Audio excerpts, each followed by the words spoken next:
Hello, everybody. Welcome back to another GameDay Squad Aussie Rules live stream. We are here today to preview round 11 of Fantasy, and I'm joined by GDS Cal, currently ranked number 1 for the season in Classic. How are you, mate? Good. Still sounds weird that you say that. Anyone that's been following the journey, I'm sure it sounds weird for them as well. I don't know what's happening. I'm still here, mate. I'm still somehow nailing my picks every week. I post my squad on the Discord every week, and people don't want to listen there. Anyone could be following me and be up there at the top as well, but maybe they'll clock on. We're 11 rounds in, like you said. Maybe people will start to clock on. But how are you doing, mate? I'm good. I told everyone we had a really, really special guest. It was someone who's coming first for the season, but it was only you. I fooled everyone. I'm good. Feel like I'm trending in the right direction. I'm not exactly where I want to be, but I'm very far away from the 60th or 50th I was ranked in previous rounds. Currently sitting at 29th and climbing. So just got to put it all together. There's still a long, long season left. And that's what I love about what we're doing here is that I don't have to give up because I've had a bad start or, things have been a bit shaky. There is light at the end of my tunnel, but I do need to start putting it all together. And we're going to continue to do that, hopefully, in round 11. Yeah, we're definitely starting to come into the juicy part of the year. We got the buys starting next week, which I'm going to give you a guarantee. I'm hoping that's where someone like you just falls off big time. And guarantee. I'm capitalize on this. Yeah, there's going to be a big swing in form. That's when you really need to know what you're doing as we get into the buy. So anyone who is, trying to make a push for those prize card spots or nab a weekly win. There's rounds like this, right? We're getting a bit of a taste of it with the forward line.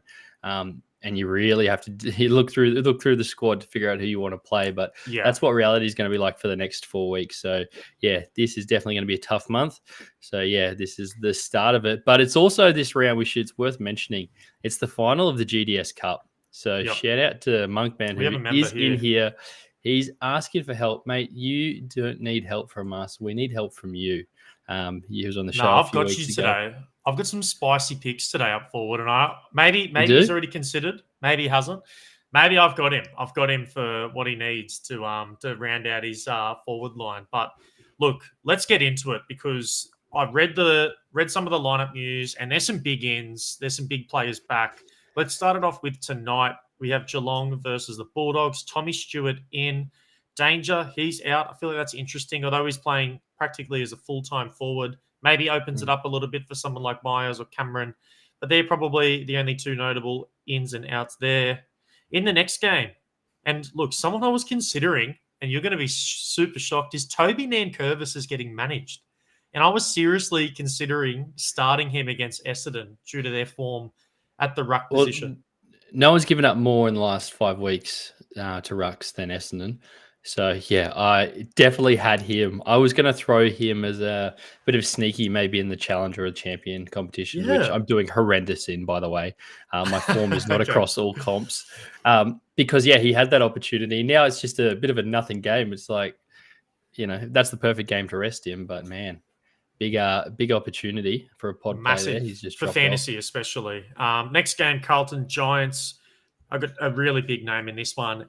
DK is back and against one of the better matchups in fantasy. Not sure how many people will rush to get him in, but massive name to be back in a round where we'll talk about it a little later. I feel like rucks are really tough to pick, and I'll get into because there's so many of them are in good form, right? It's that how much do you put into the matchup? Much do you put into the fact that most of them last week scored 170?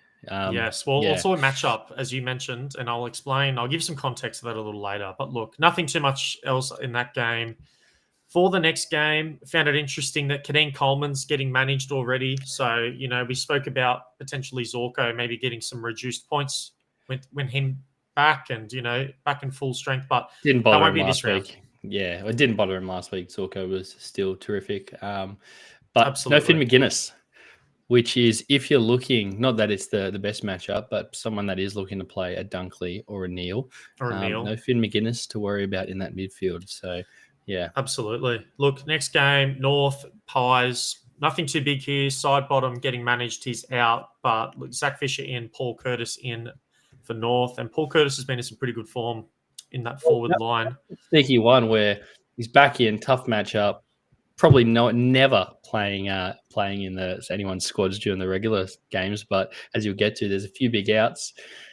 Big time. We'll see if he shows up in your rankings, but yeah, tough one first game back. Freo Port, no changes for Freo. With Port, though, just going, we can roll out the same squad and we'll win by 80. So power to Port, them. the big news here. Jason, Horn, Francis. We all knew this, but of course, we're going to have to build our squads without having a superstar in the forward line. The next game, nothing too notable. West Coast Crows. So do you want to hop in there? No, I was just going to say, you don't want to get upset at a player for doing an injury. He didn't try and do his hamstring, but of course, I'm sure just sad that we can't. There was a few people who were disappointed that he did his hamstring. 16 points ruined a few rounds for sure.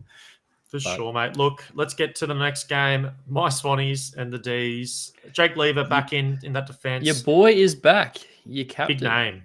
Callum Mills is back. He's a spicy one. I'll get into what I think about his return a little later. And then in the last game, lots of movement, but honestly, nothing too significant. A lot of players in and out, but more just... Well. You're missing maybe the biggest out in the whole bunch. Jack McRae. Sorry, I have missed the biggest out of the bunch. Yes, Jack McRae.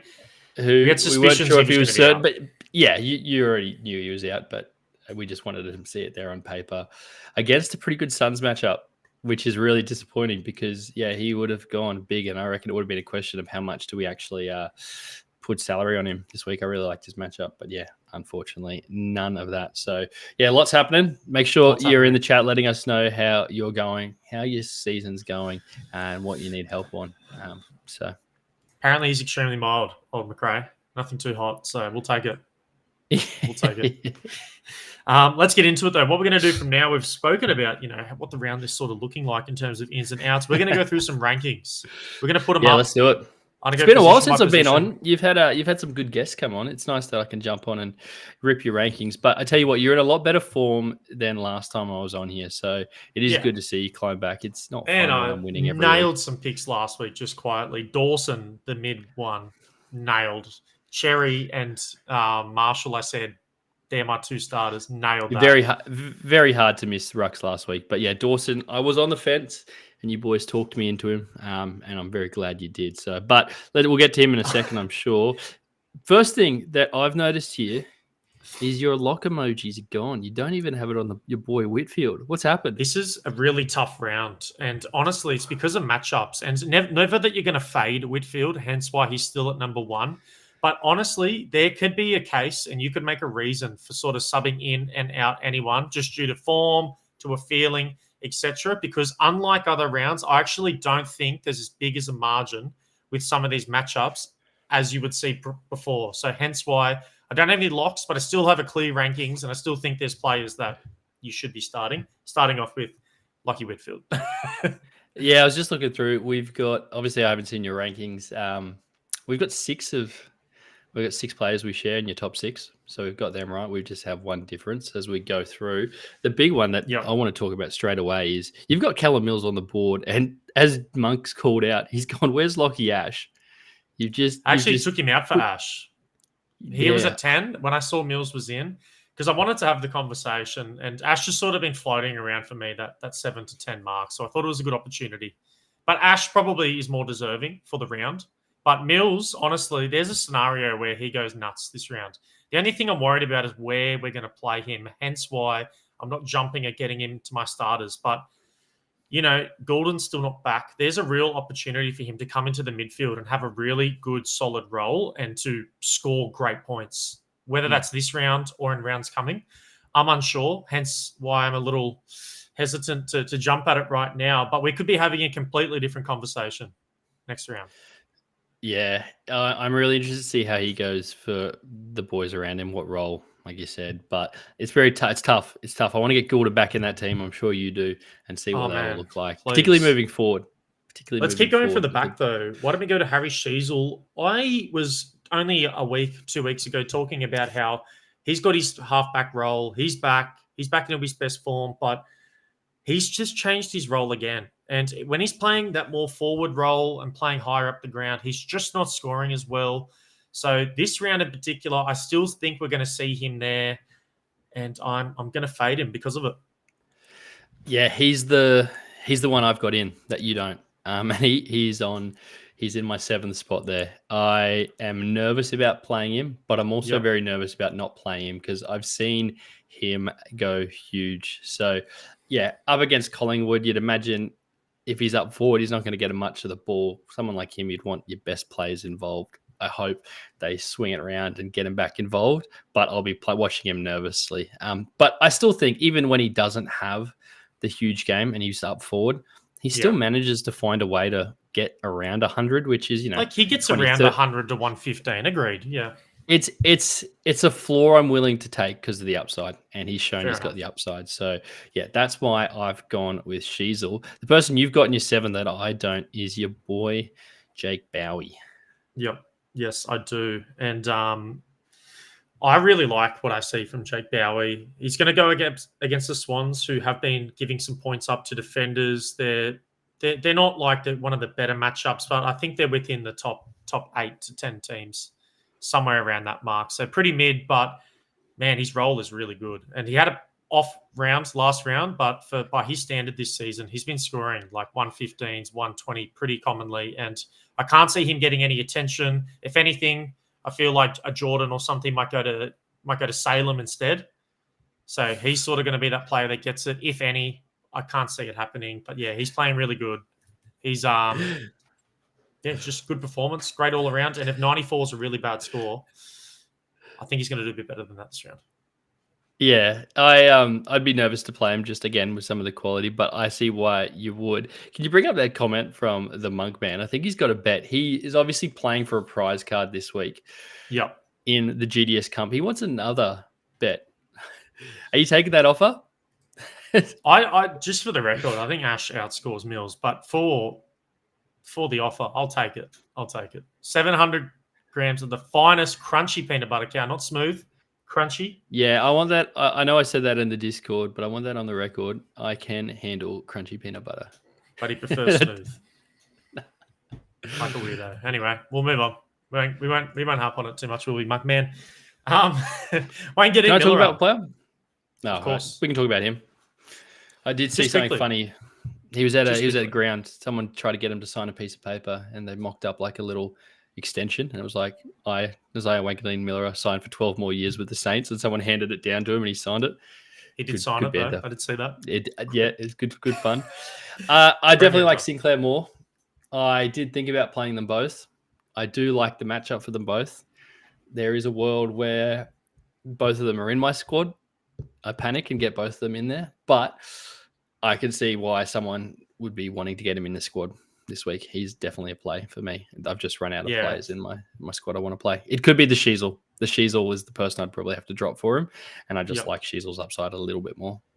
Well, look, Wanklyn-Miller is currently out of my best 7, so I sort of agree. He's just edging out. One thing that might get him back in, though, is that, and the reason I have Sinclair so high is he's going to be starting in the guts, I feel like, and he's been named in the guts on the team sheet, but with McRae coming out, the big thing was who's going to step up into that role. I know there's a couple of other players that have come back, like Zach Jones this week as well, which adds a bit of a different dynamic. Philippu's come back into form. He'll spend a little bit of time in the midfield, but I can't see him outperforming or being more than Jack Sinclair. So I'm actually really big on what he's going to deliver this round. And Suns, although they've been a strong team, have been known to leak some points to the midfielders throughout this season. Yeah, they leak a lot. So, yeah. Sinclair climbs up those ranks, man. He's in for the player I want to talk about, Bailey Dale. So, obviously, huge last week. What do you get base? 180? 190. If I'm not mistaken. 191. Did he have 37 kicks? That is outrageous. Nuts. Yeah, it was a pretty 37 kicks, 12 handballs. He's actually, because of that, he had a couple of good games before that. He's someone I had a lot higher. He's someone I was even thinking about putting some salary cap on tonight, just for the role. I do love it, and there is that upside. Yep. And there are a few question marks around some of those other matchups, like you said. Normally, I've been rocking my Diamond Whitfield, but I just haven't been getting the value from it probably the last couple of weeks. So I've got a bit of extra salary cap to throw around, which we'll get into. I've thrown it in a little bit in the midfield, but Bailey Dale is currently sitting in my squad with gold. Again, I want to ride that hot hand. Loving that role. And again, it's always a bit nice when you've got, a bit of extra few players in these Thursday night games to get you into the round. Yeah. And I quickly fly through the top 5 here. Martin's playing 100% time on ground pretty much most rounds now. That is absurd. So, yes, get him in. Opportunity equals points. What was the old equation we used to say here? Get Kern back on, yeah. Anyway, Zorko, stud. Johnny Noble, loving his role at the Suns. And against the Saints, who are a really high, fast-paced team, he's going to get a lot of opportunity to score. Sinclair touched on him. Whitfield just can't fade him. Let's get into the mids. I've got one lock for the mids, and it's my boy, Jordan Dawson, someone who you haven't given his respect over the past year and a half. It's time to come clean. You better have him in the lineup.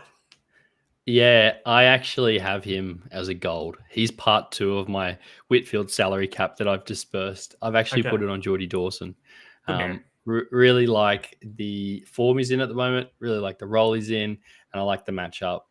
And yeah, I could see him having a huge game. My concern though is that they're winning by so much, and I know Fez and his West Coast Eagles. He was so excited, and as every West Coast supporter was when they finally got a win. My concern is that they belt them and that Geordie Dawson does something weird. We've seen him have a weird role in games like that where he goes forward, or I don't know, try something out. I just hope that does happen. It could actually be. It could be, and he went forward last week, and kicked a goal or two. So, yeah, I'm big on him. My guy next to him though, it's about time. It's taken a couple of years, but Rosie's now getting his flowers, which is fantastic. His role's amazing. He's got such a good matchup this round. It's interesting to see, does he potentially come back into the midfield with Horn Francis out? That'll be a little bit of a watch in terms of what Ken is going to do there. But knowing Ken, we have no idea what's going to happen. He's probably going to keep him on the halfback, considering how elite he's been playing. Yeah, I wouldn't change the role. I don't think they will. I think they've got other players they can put through there. And keep Rosie going. But the only thing we know with Ken is that he's not going anywhere for the rest of the year. So lucky us. Merritt, great matchup. Noah, also a pretty good matchup. And he had. I don't have Merritt in my squad at the moment. Merritt was the one I missed out, and I don't feel good about it. And I actually came here hoping you could maybe talk me into it either way. Because like you said, who they got? They have the matchup. But Richmond. Pretty poor week from him last week. Yeah, look, if you're happy to fade Zach Merritt against Richmond, I will say less. It's great. It's great news for here, everyone on GameDay Squad. He's gone over 110 just twice in his last 5 games. He has been a little disappointing. He's been tagged for 2 of those games. And he's had a couple of monster scores in there. So I am nervous about him. Look at this. Particularly when they're supportive. Don't listen to me. Listen to the GDS Cup finalists. Good boy. No Merritt is the correct answer. All right. You've talked me into it. This could be a stitch up, but like I said, he was on the bubble. Very tough because I liked playing Merritt. No, we're saying no. Both of us are saying no. What do you mean talk you into it? You've got him in 3. Nah, I'll change it. you the live audible.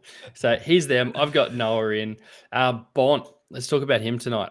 Let's talk about Bont and Ed Richards because I've got them both sitting there at 5 and 6. Ed Richards has been sneakily one of the best fantasy performers over the past couple of rounds, and he just gets his hands on the footy. He's a quick player in that midfield.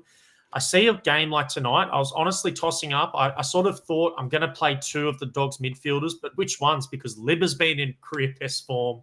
Bont's just Bontempelli. How are you going to not play him? And then Ed Richards has been fantastic, but it's just going to be who's going to get their hands on the footy more. And in a game like this, where I think it's going to be free-flowing, it's just going to suit someone like Ed Richards, in my opinion. So I've given him the edge over Liberatore, even though he had 140 or 150 last round, which is a tough call to make. Yeah, so I was just looking at the CBAs there. Libbers at 77% last week, Ed Richards 62, and Bont 58 up there with Kennedy, who I'm sure is going to be in that forward because Kennedy is as good as a prime Nick Dacos at the moment in that forward line, how thin it is. So, yeah, I don't blame you. I did think about Libber. Libber was the second one I thought. But my thinking, why I wanted to chat about him is he's someone I was potentially thinking about throwing the salary cap on. I've got it on Geordie Dawson at the moment. I was thinking about maybe rolling that up to a gold, and that kind of covers me not playing both of them because I do like that matchup against the Cats. But you're talking about Bontempelli, sorry? Yeah, like take the gold that I've currently on Dawson. Just again, but I like both their matchups, right? I might end up splitting that and go silver in the end. But I don't think you can go wrong playing a couple of the dogs. And yeah, like you said, you could probably have three of them. Makes me nervous in these rankings, but Thursday nights haven't treated me too kindly over the season, and I've been trying to avoid them. And tonight, I've already spoken. I've got Dale, and now I've got two extra dogs. And as you said, maybe there's another later in my forward line. So I'm a little nervous about how many players I have on the field tonight. And tonight will either make or break my round just straight away. Yep, but I do like it. I guess the only thing I'm concerned about is that if the dogs get on top, they just roll Bond forward. So that would be the only reason I wouldn't load up in terms of salary cap, because his role may change as the game goes on. But even when he has been thrown forward, he still gets a way to get to 130, 120. I think he had a 115 and then another. Because he's a goal kicker. He's kicked 6 goals. He's averaging 2 goals a game the last three outs. So, yeah, we like that from the big man. So after that, though, Dunkley, one of the safest options in all of fantasy. He just always plays well. And as you mentioned, no McGuinness. So no McGuinness. Yeah, still a tough matchup even without him, though. Hawks don't love giving up a lot of points, so I actually don't have him in there, and he's normally a staple for me. Yep. If he's in your 7, someone I've got different. I've got Andy Brayshaw. So again, spicy. I think Port's against your Port power. You're loading up on some money. I'm going to see. Well, I don't know who you're. Okay. Yeah. Fair enough. I don't like the way Port Adelaide's playing at the moment. Brayshaw, I've picked there. I've got him in my squad at the moment. And I've actually got Dacos as well, who's currently sitting on your bubble. Who again, I feel like there's a few playable. Do you want a good players one this week? Do you want a good one? Dacos just hasn't passed the eye test for me over the past couple of rounds. He's looking a little ginger. He's looking not like himself. And for now, I'm going to make the big call to fade Nick Dacos until I can see that he's back to being his best, because it does look like, and I think he's playing through something, and he's one of their best players, and he's still being out there and managing what he's doing, but he just hasn't seemed like that Nick Dacos for the first 5 rounds where no one could stop him. He got tagged out, or didn't get tagged out, but he got tagged pretty well the other round against Freo. Last round, he was getting attention, but he wasn't getting exactly on the hip attention, and he just didn't play as great as I thought. And for now, where a lot of people are always going to look to Nick Dacos, I'm actually going to fade him and make a really big call. Hopefully it goes my favour. I actually think it's probably not a common thing to play him this week, because he has scored 82 and 99 in his last 3 games, and even before that it was 108. So he is North not Melbourne in good form. are a top 5 matchup for mids, and he has that.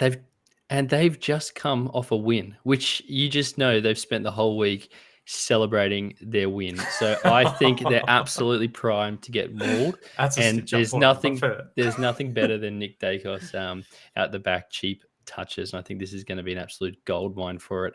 Eye test is it's an inside joke.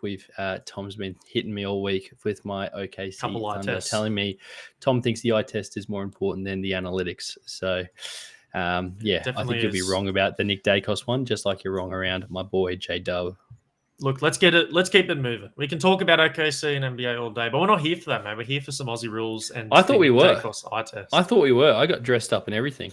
Oh, you got confused. Me it's the wrong show. My apologies. Yeah. I should have told you. But 2 pods this round: Chad Warner, Jack Steele. Chad Warner, since signing his new contract, has sneakily been really good. The only issue is he just fluctuates too much. In the past 4 rounds, we've seen 2 140-plus performances, but then we've only seen 2 100-point performances. It is a positive matchup against the Demons. The only reason I don't have him higher is because Mills is back. Again, I'm sort of looking at this dynamic. I do think Viney's going to go to Heaney, which is why I have Chad Warner as a pod, because it could open the door for him to play really, really well if Heaney's getting tagged this game. Yeah, it's good that Heaney had a good game. Maybe it's a bit of that attention going back on him. But the difference between a good Chad game and a bad Chad game, and it sounds simple, is he kicking goals? If he's kicking goals, he's up near 150. And if he's not, he's down near 100, which you only get 8 points for a goal. But somehow it's just when he's up and about, he's a fantastic player to have. But yeah, interesting. I'd see how they go against Melbourne. But no, would be an interesting one where I don't think a lot of people have played Chad Warner this year. No, definitely not. But bit of a pod for me. I think it's a really good matchup. And if there is a round you're going to do it, it's this one. But again, I have 6 other mids in front of them. So take that as is. Let's keep it flying along. We've got, 15 minutes, I think, till the start. My 2 rucks to play this round, gone. And I'm not listening to our rule. TDK's been out because of injury. I'm getting him straight back in because the matchup is just too juicy for me. And I just can't go past this GWS Briggs matchup. I think if TDK is okay and he's good to play, he's going to kill. He's going to play so good. He's going to play so good. Wow, but I'm very nervous. This is one of those decisions where it's like, you've got so many other good rucks. This could come back to bite me big time. There are a lot of good rucks, so double-edged sword, right? Like, you're very hard to miss because a lot of the big boys, I think 3 of the boys, Gawn, Cherry, and Marshall, they have 3 highest average over the last 3. So just killing it with big scores. Cherry last week. But if you miss them and you try someone outside and those big boys pop off, then you're definitely in a bit of trouble. I'm not going to be rushing to Koning back into my squad. I'm pretty happy rolling with Gawn and Cherry. I think they're both in pretty good form. They're almost in that form where it almost doesn't matter who they're playing, hey? So yeah. But let me tell you this. Gold Coast Suns, worst matchup for rucks over the season by very far. Saints are versing the Suns this round. Second thing, North v Collingwood, spoke about it before. That's Cherry v Cameron, 2 of the more restricting rucks in the competition as well. They know how to score points, but they also know how to stop an opposition ruck. So with those things being said, that's a bit of my hesitancy this round. Sorry, can't even talk. Can't even get it out because I'm nervous. But that's why TDK shot up for me. Yeah, it's fair. And I think somewhere where you're a bit further down the leaderboard, probably need to take a little bit more of a risk. Someone like English me. Gang at 3. Someone like me looked and went, you know what? Nank's not the easiest ruck in the world. I know he's about a middle in terms of points he gives up. And Cherry made him look stupid. So, yeah, I'm going to back someone's ability like that. I can't believe that. I understand you putting these guys in, but in terms of, I don't understand how Tim English is above of Tristan Cherry just quietly after last week. But, Tim English is a great matchup. You do you. I just hope people don't put English in their squad instead of Cherry this week. What about Marshall? He's not even on my list. That's fair enough. That's fair enough. Oh, so you hear that, but not Cherry. Okay. I just want to try to find out where this line is for you.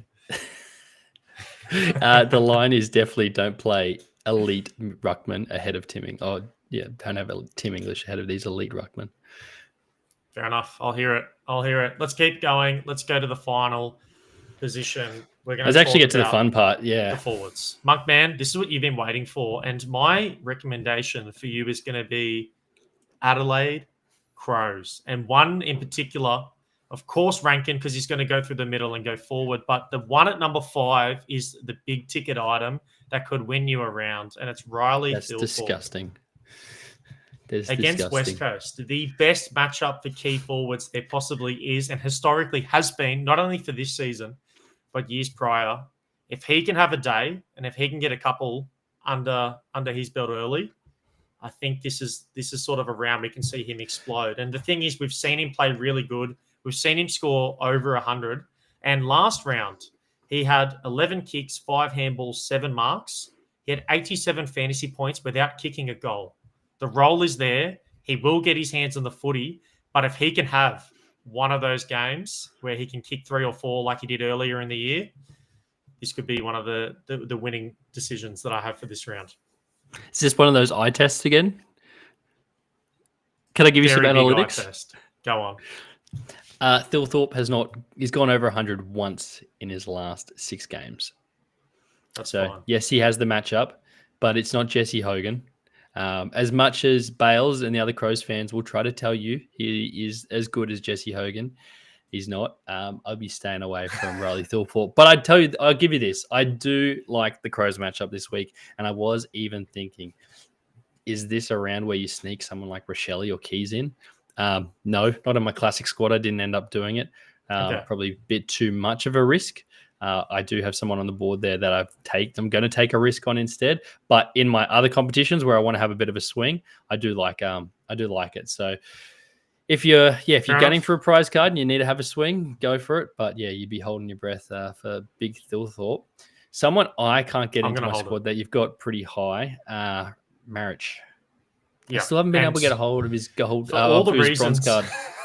For all the reasons that I love the Crows, and the thing is, they're going to score a lot of points. I'm hoping there's a lot of behinds, and he's their main kick-in taker for the year. He's going to split it between Duggan, but he's going to have the opportunity to score. He's had the ton in 3 of the past 3 games, 104, 110, and 129. He's in great form. He's in a great role for the squad. I'm loving what I'm seeing from Marich, and that's why I have him at 4, because I feel like he's pretty safe at the moment, and with Horn Francis coming out, McRae coming out, I just think he shoots up into sort of more that range for me. And I'm very glad you don't have him, because that feel like that's a great jump I'll have in you from the get-go. Yeah, even if Silver's a hot item on the transfer market at the moment. Someone must have bought them all up a few weeks ago and they've jumped up the price. But I've only got a platinum, and I think a platinum's a little bit rich to roll out in the classic squad, as much as I do like it.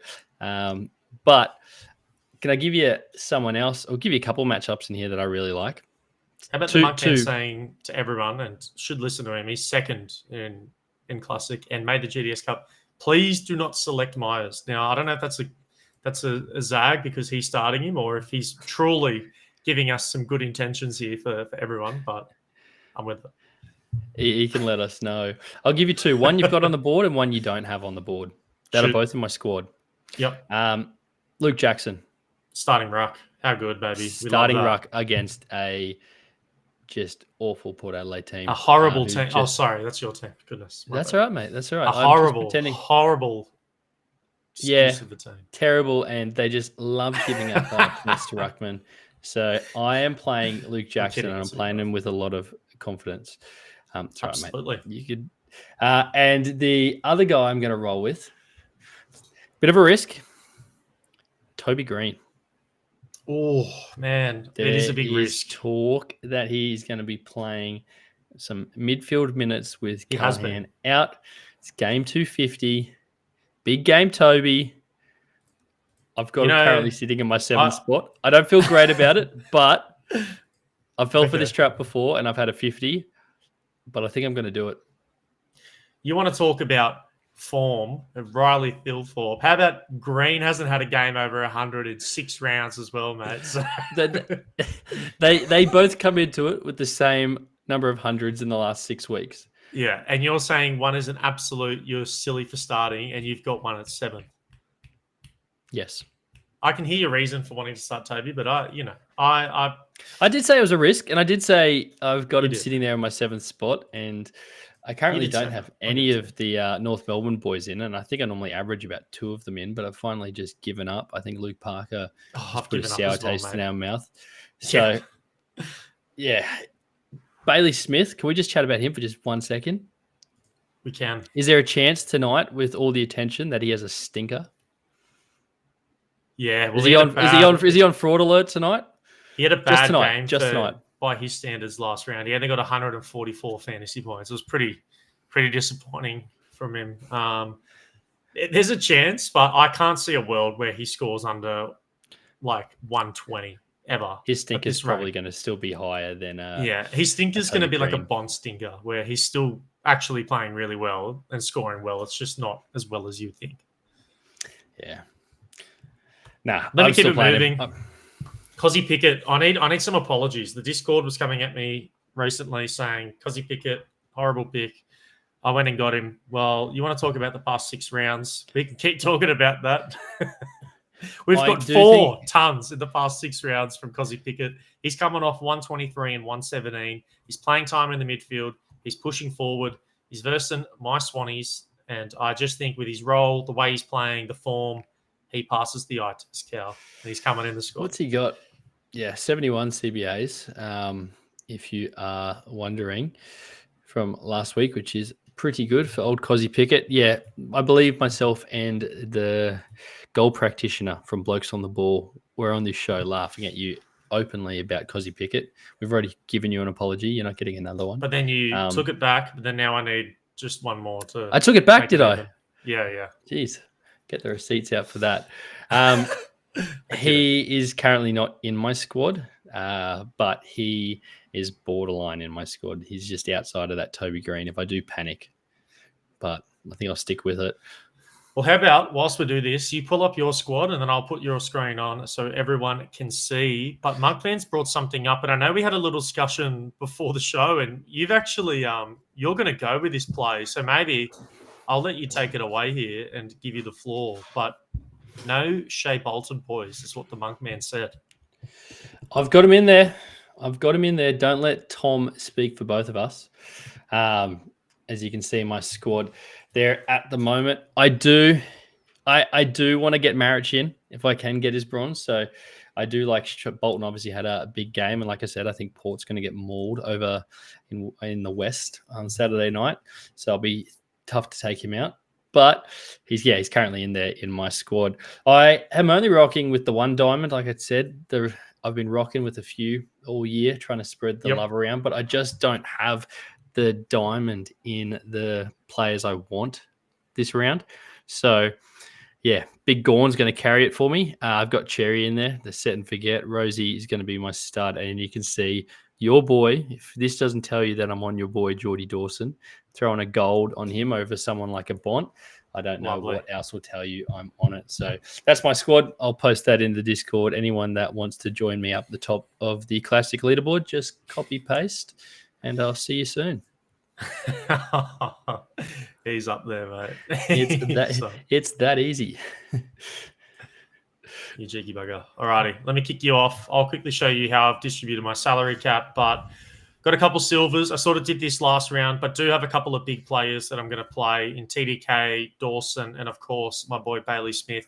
Hoping he can deliver tonight. I do have a silver on Rankin up forward. I do think he's going to have a bit of a day. And, this is how we're doing it. Pretty distributed. I'm very keen. I don't like that you've got your prize card and your salary just in the middle. There's no order and structure to it. I'm not surprised you boys are lost. It's just all over the place. Just needs a bit more. It's all about the pattern. Look at this beautiful. The silvers are together. The golds are down the middle. I don't want to hear about the pattern when you're not on the leaderboard. Beautiful. I will take that Marich off you, or anyone that's following along. If you do have a price for a bronze Marich, let me know because I desperately need one. Everyone keeps asking me for one. I do not have a Marich. I've got a platinum one. That's it. We don't get, unfortunately, a supply of Marich. I got a spare. You got a spare silver. No, I'd rather overpay for someone else than you have those funds. So, yeah. Well, look, Cal, I think that brings us right to the end of our live. We have made it. We are only, how far? 5 minutes away. It's going to be a cracking game. As mentioned, I'm going to be sitting there really hoping for a really hot start from Richards, Pont, Dale, and my boy Smith, because otherwise you're fully in, I'm in shambles. What have I got? I'm in shambles, and I'm not going to be Kennedy, enjoying this. What do you got? Five Kennedy or six? Kennedy as well. Yeah. Kennedy, Smith, Richards, Dale. You almost played Tim English. You might as well play him, playing everyone else. Damn, mate. Yeah, it's a lot. There's a lot. It's a lot in this Crazy. one. If Kennedy doesn't go nuts, but he still just has an okay game, you can live with that as a forward, but it's really in the mids. Like, I need Richards, Bont, and Dale to go here. If you told me right now that the forwards are all going to average around 100, 110, you'd probably take that now, Smith aside. 100% just with how rubbish it's looking. So, now it should be fun. One last round before all the buys. Good luck, Munko, in your matchup. Like I said, even though you knocked me out in round 2 or week 2 of the GDS Cup, I'm still hoping you go well. So, yeah, and hopefully less injuries this week. Hey, Tom. That's it. Hopefully so. Last week was a bit of a punish. This round, praying for some good health. As the Monk Man just said, enjoy your weekend, everybody. Best of luck in your fantasy for all your squads. And we'll see you next Thursday, same time, same place.